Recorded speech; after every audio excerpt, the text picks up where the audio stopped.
عمرك عدلت شكل الشيب لايرز يدوي وحسيت الموضوع بياخد وقت بزياده؟ موديفاير واحد بس في الافتر افكت ممكن يوفر عليك خطوات كتير جدا. باكر اند بلوت واحد من اهم الموديفايرز في الافتر افكت. عشان ما نضيعش وقت فيلا بينا نطبق بشكل عملي ونفهم هو بيعمل ايه.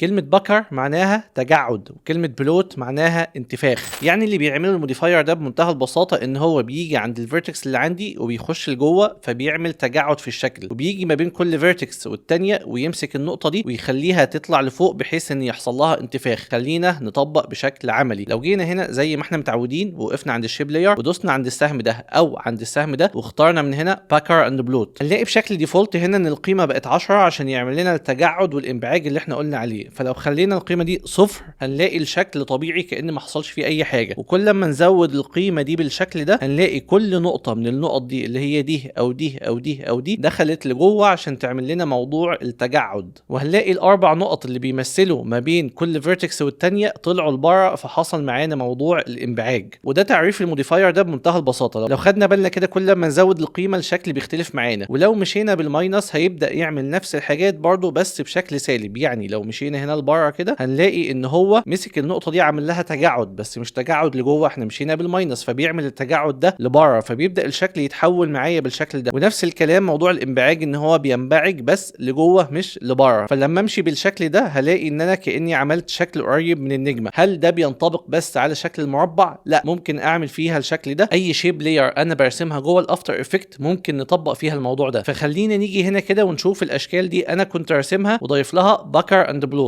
بس مخلي القيمه هنا صفر. لو جيت زودت القيمه بتاعتي او الاماونت بتاعي هلاقيه بيأثر على كل شكل بطريقه مختلفه. يعني لو جينا هنا ركزنا على الدايره على سبيل المثال وصغرنا كده وبدانا نكبر تاني هنلاقيه ان هو مسك الفيرتكس اللي هنا دي او دي او دي او دي وعمل فيها نفس الموضوع. فلما اجي اكبر كده الاقيه طلع معايا شكل مختلف شويه، ولو جيت اصغر هيطلع معايا بالظبط شكل النجمه اللي بتبقى في السماء اللي احنا بنعملها في الموشن جرافيك. فلو انا حبيت اعمل مشهد الستريشن او برسم حاجه جوه الافتر افكت او عاوز ادي لمعه لحاجه معينه بمنتهى البساطه هعمل داير وهاجي عند الباكر اند بلوت واقلل القيمه بالماينس. مش بس كده، ممكن ادي كيفريمات هنا في الاماونت والعب ما بين القيم ويديني احساس ان النجمه عماله تتحرك وتنور وتطفي، الحركه اللي احنا بنشوفها كتير في مشاهد الموشن جرافيكس. نفس الكلام لو جينا بصينا على اي شكل من الاشكال دي هنلاقي ان هو بيأثر على كل شكل بطريقه مختلفه. هنا الفيرتكس اكتر شويه فممكن اعمل حاجه زي الورده على سبيل المثال هنا او هنا طبعا عشان خاطر دي ستار فبيبدا ان هو يأثر على الشكل بطريقه صعبه شويه، لكن ممكن ان انا احتاج ان انا اعمل حاجه زي كده. ساعات بنبقى عاوزين نعمل اشكال كده معقده في الخلفيه تدي تكستشرنج او تدي حركه معينه وبنشوفها بنحس ان هي حركتها معقده جدا وان الشخص اللي عملها حط شكل فوق شكل فوق شكل عشان يبدا يعملها، لكن الحقيقه ان ده ما حصلش خالص. وكل اللي حصل ان هو ادى موديفاير زي باكر اند بلوت او دخل كذا موديفاير مع بعض زي ما اتكلمنا في الفيديو اللي فات، او زي ما هنطبق عملي ان شاء الله وهنوريكم حاجات وتكنيكات معقده في فيديوهات جايه باذن الله. طبعا في نقطه هنا محتاجين ناكد عليها ان الموديفاير عشان تحت فهو بيأثر على كل الاشكال اللي فوق دي، ودي كنا اتكلمنا عنها في اكتر من فيديو. ففي الشيب لاير اي حاجه محطوطه تحت بتأثر على اللي فوق. فلو مسكت الباكر اند بلوت ورفعتها كده شويه وخليتها في النص هنا فهي اثرت على الشكل ده وعلى الشكل ده لكن ما اثرتش على الثلاثه اللي تحتيها وهكذا. النقطه دي مهمه جدا برضو عشان نفهم خصائص الشيب لاير. مش عاوز اطول في الفيديو ده اكتر من كده لان في تطبيقات كتير هنعملها على الموضوع ده في فيديوهات جايه باذن الله. وما تنساش ان الفيديو ده جزء من سلسله الاوبريتورز او الموديفايرز اللي احنا عملنا فيها اكتر من فيديو ولسه هنكملها باذن الله. السلسله دي مفيده جدا لان هي بتاخدك من حد فاهم الافتر افكت بشكل بسيط لحد فاهم الافتر افكت بشكل معقد وبشكل قوي باذن الله. اللايك، التعليق، الشير، الدعم بيفرق معانا جدا عشان نوصل المحتوى القوي والمحترم ده لاكبر عدد من الناس في الوطن العربي، فما تبخلش علينا بيهم. اشوفك على خير في فيديو جديد يا صديقي باذن الله. سلام.